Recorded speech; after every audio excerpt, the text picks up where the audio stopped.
My name is Virgil, and I'm going to tell you about a series of events that happened to me over the last couple months. The reason for this is because I feel like I don't have much time left, and I want people to know what happened to me. You see, I never believed in the idea that there was life on other planets. I always thought that if there were, they would surely visit us, either out of curiosity or just the need to destroy something. These all started back in November, when I was a senior in college. I wasn't exactly a popular student.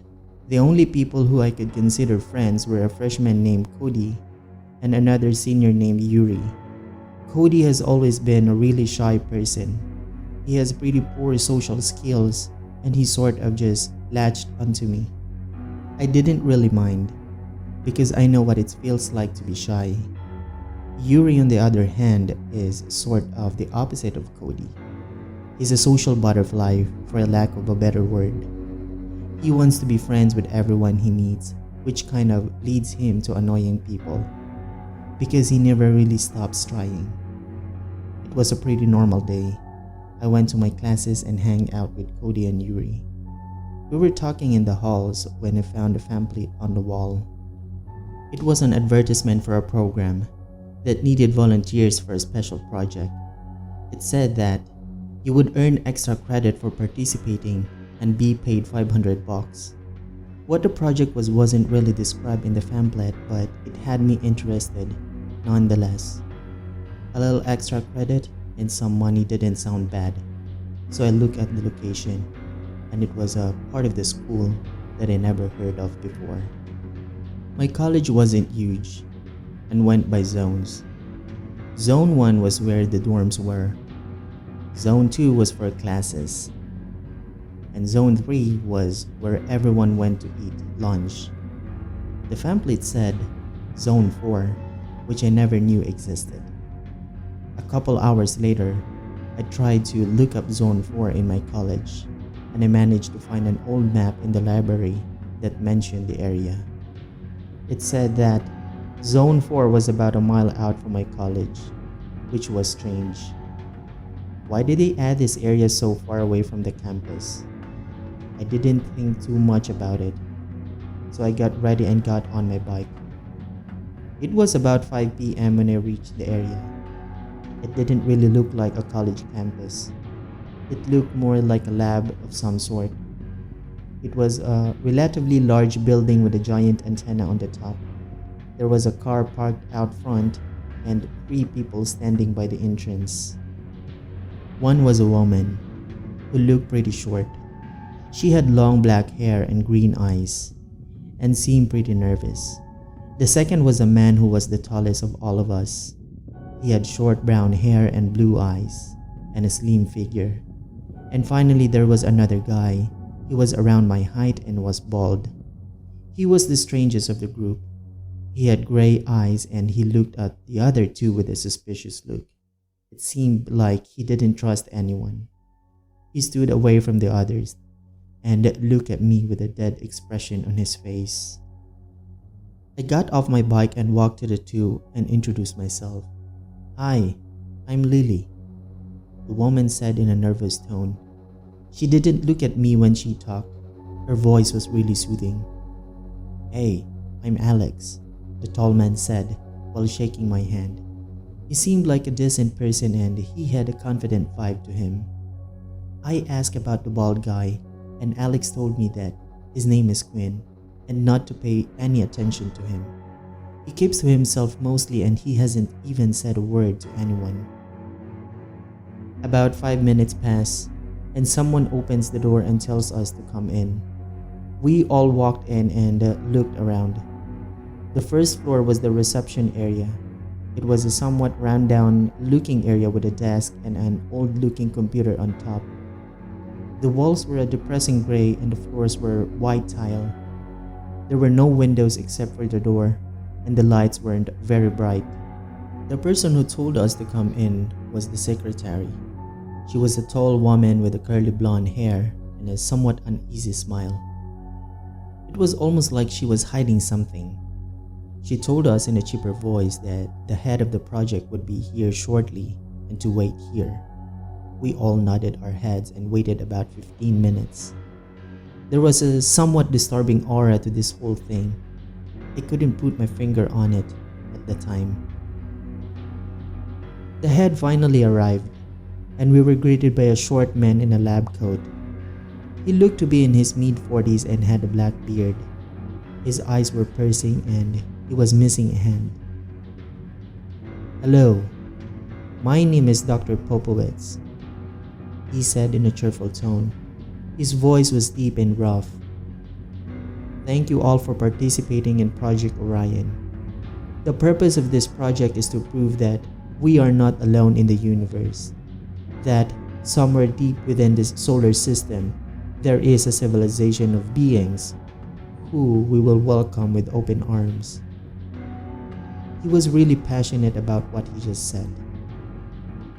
We all sort of look at him with confusion. Now, I know that I probably seem, crazy, but I assure you I'm not. He sounded like a little nervous when he said that. "Anyways, please follow me and I'll give you all a tour." We all looked at each other and I gave a shrug. We then proceeded to follow the doctor.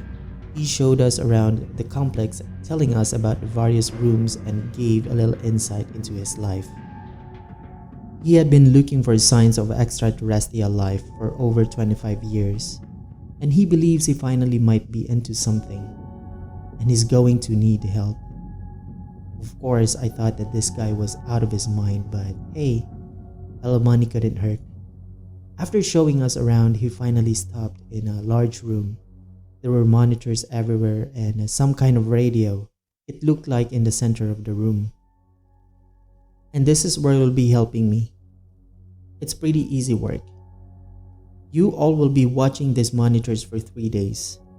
And if you see or hear anything, then speak into the intercom here." He points to the intercom on the wall. Now, I should mention that none of you are allowed to expose the purpose of this project. I've worked too hard to get where I am now, and I can't have anyone finding what this is. We all nodded and he showed us to our respective monitors. He told us what each button does and then proceeded to walk off. I looked around and everyone was doing their job, except for Quinn. He kept looking at me. Actually, now that I think of it, I don't think he ever stopped looking at me. I felt really uneasy and I tried to ignore him, and I looked at my monitor. There was nothing but stars and distant planets. It was rather peaceful, honestly. After a few hours, we heard Dr. Popowitz speak through a speaker. "You may all go home. Please return tomorrow at 6 p.m. I groaned and got up and walked out of the room. I checked my phone and it was 1 a.m.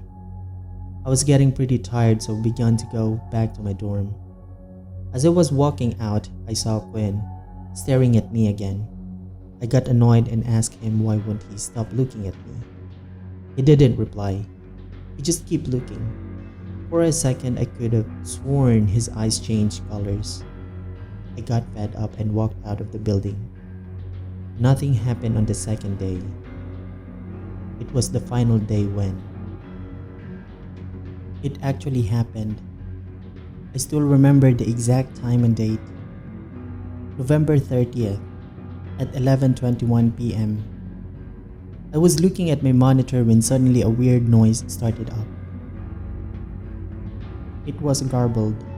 We all looked around and realized the radio was on. It seems like it picked up some kind of transmission. My eyes widened and I ran to the intercom and told the doctor we think we found something. In mere seconds, he dashed into the room and I explained what happened. He ran to the radio and began frantically saying, "Hello, is there someone there?" After a few attempts, someone or something spoke. "Why have you contacted us?" The voice was deep and unsettling. I don't mean any harm. My name is Dr. Popowitz, and I'm from the planet Earth. We wanted to prove that we weren't alone in the universe. The doctor seemed really excited. I couldn't believe that we actually made contact with other life. Everything I thought was a lie. I felt excitement and fear. Earth. That's some planet. The voice replied, "Yes, for so many years, I've waited for this moment. Please, may we see what you look like." The doctor was in a state of pure bliss. After a few seconds of silence, the monitors went black. They came back on shortly after, and that's when we saw them. We looked in fear as we saw the faces of the beings we made contact with. They had long, slim bodies and their heads were unnaturally round and smooth. Their eyes were a deep shade of red. It was almost hypnotizing. They had no mouth, and yet they could speak. Their skin was like baby blue, and they had claws for hands. I felt a pit in my stomach and started to question if this was the right thing to do. I looked at the others, and they all shared the same look as me, except for Popowitz and Queen. They had a look of excitement as if this was what they wanted. The doctor starts laughing like an insane man, then turns to us. "All of my work has finally paid off. They all call me insane. Those morons. Now I have proved that we are not alone." He could barely contain his joy. Suddenly, the building started shaking and the creature said, Your curiosity will be your undoing. A portal on the roof started to open, and soon after one of those things landed on the floor. It towered over all of us and just stared. Popowett's expression went from joy to pure fear in an instant. "What do you mean?" he asked the creature. Turn around and look at him. Then he picked the doctor up without actually touching him. "What are you doing? Put me down," he demanded, but the creature wouldn't listen. We all watched as the creature slammed the doctor into the wall several times with incredible force. All we could hear was the sound of bones being crushed and drywall cracking. He finally tosses the doctor into the monitors. They all crackle and glass flies everywhere. We all gasped and I began to shake. I tried to run but my body was frozen. It was as if that monster had kept us from being able to run. The being looked over to Queen and walked to him. He still had a smile on his face and he finally spoke. "It's about time." His voice has an echo to it, and his body began to change into his true form. "You wouldn't believe how long I've been here," Queen said as he looked at us. The good doctor finally got the proof he wanted. Too bad. He won't live to tell it, and neither will any of you. Every fiber of my being wanted to run. I looked over to Lily and Alex. They were petrified. Lily began to sob and Alex said, "You bastards! Why are you doing this?" Queen looked at him and explained, "Simple, really. I crashed here 5 years ago and needed to get back. However, my transmitter was broken, so I had no way to get back or to contact my people. So, I took some human's body and wandered around this beautiful planet until I finally found the late doctor. He was obsessed with finding extraterrestrial life, so I tricked him into doing all of this, and he outlived his usefulness. I leave no loose ends." Alex clenched his fist and wanted to attack Queen and the other being.